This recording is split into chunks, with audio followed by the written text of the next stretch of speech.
Qualquer pessoa que já foi pescar provavelmente tem uma história sobre aquele que escapou. Era tão grande, você não faz ideia, foi por pouco.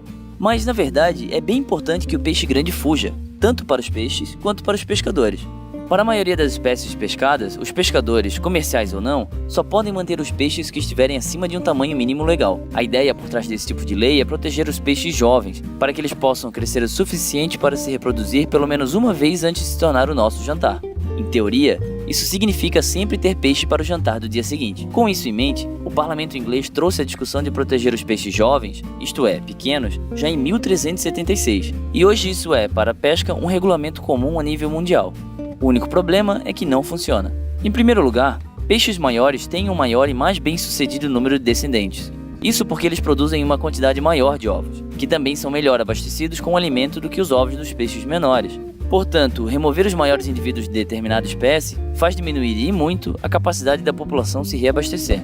Em segundo lugar, se só removermos os peixes maiores, peixes que são pequenos para sua idade e, portanto, menores quando se reproduzem, são mais propensos a viver tempo suficiente para fazer bebês. Ou seja, peixes com genes de tamanho pequeno permanecerão na água, onde vão se reproduzir e transmitir esses mesmos genes para as novas gerações, tornando os genes de peixe grande cada vez mais raros.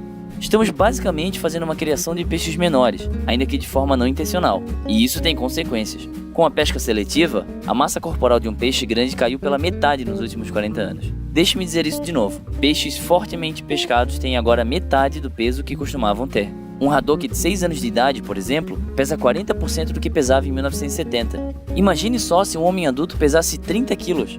Claramente, a pesca seletiva reflete menos e menores peixes na água, o que no mínimo sugere que esta não é a melhor maneira de manter o nosso abastecimento de peixes para as futuras gerações humanas. Existe, porém, uma nova ideia, chamada pesca equilibrada, pronta para salvar o dia. Nela, em vez de pegar apenas os peixes maiores, se pesca um número menor de peixes abrangendo diferentes tamanhos, desse modo mantendo, obviamente, a quantidade e o tamanho dos peixes balanceados.